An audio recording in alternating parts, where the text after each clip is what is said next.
Salam hormat, salam bahagia, salam kita Selangor maju bersama dari arena MBSJ Subang Jaya. Ada satu lagi tebaran untuk kita saksikan, Kelang City Sales dan juga Smart Focus Park City untuk aksi separuh akhir Selangor Champions League 2025 bagi memutamatkan apakah salah satu pasukan yang akan melangkah ke pentas akhir Selangor Champions League 2025 oleh pengadil yang bertugas. Melihatkan kedua pasukan sudah pun bersedia. Kelang City Sales memulakan detik pertama pada malam ini dengan merah menjadi pilihan untuk City Sales, manakala biru adalah warna tradisi yang biasa digunakan oleh Smart Focus pada malam ini.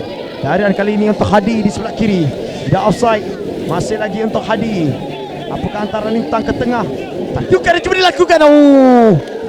Jaringan pertama cuba dihasilkan oleh Zulkifli Zakaria. Antara lintang di sebelah kiri kita lihat larian yang cukup deras daripada Hadi, dan hantaran lari kaki kanannya berjaya untuk disampar melalui tandukan daripada Zulkifli Zakaria. Mujur tidak ada masalah untuk mereka pada ketika ini.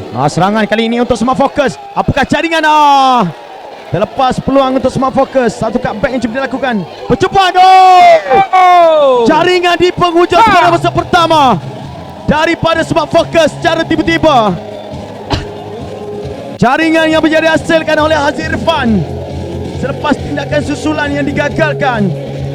Percobaan daripada Haziq Irfan berjaya untuk menjadikan satu angka pada ketika ini kepada Smart Focus bagi menewaskan Izzat Abdul Rahim di waktu kecederaan separuh masa pertama ini. Perlu diingatkan, Haziq Irfan akan menduduki peperiksaan SPM pada tahun ini. Beliau berjaya menggegarkan arena MBSJ dengan jaringan yang dilakukan, menerima tolakan daripada rakan.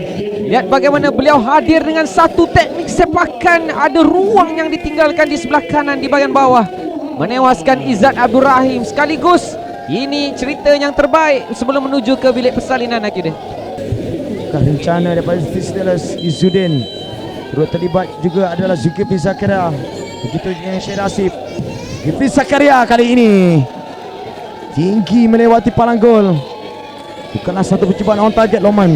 Ya, walaupun bola yang dihantar itu cukup deras sebenarnya, namun Zulkifli sebenarnya tidak boleh geram. Beliau perlu melihatkan sasaran itu dengan betul. Sekiranya tidak dilakukan dengan baik. Untuk Hadi, lebarkan ke sebelah kanan untuk Zulkifli Zakaria. Satu percubaan mungkin untuk jaringan. Jaringan penyamaan untuk Kelang City Sales. Zulkifli Zakaria membuktikan bahawa City Sales boleh menghidupkan kebangkitan, dan gol penyamaan dihasilkan seawal 9 minit selepas separuh masa kedua dimulakan. Zulkifli Zakaria untuk City Sales. Bagi saya, pemain pertahanan Smart Focus perlu menerima hukuman dari jaringan ini. Lihat bagaimana kelonggaran daripada barisan pertahanan yang sedikit lewat untuk menutup ruang di sebelah kanan. Zulkifli, pemain yang cukup tajam dan klinikal di hadapan gol. Setelah beberapa siri percubaan yang dilakukan, akhirnya penyerang berbahaya untuk pasukan KCS ini berjaya menghasilkan jaringan penyamaan. Masih lagi Hadi berjaya untuk mendapatkan rakan. Hantaran untuk Zulkifli. Jaringan gol kedua yang pastinya boleh menjadikan jaringan kemenangan untuk membawa City Sales ke pentas akhir. Zulkifli Zakaria sekali lagi menjadi wira untuk Kelang City Sales dalam jaringan kedua peribadi beliau, dan jaringan kedua untuk City Sales benar-benar di minit ke-80 ini. Lihat bagaimana ruang yang selesa dimiliki oleh penyerang berbisa ini.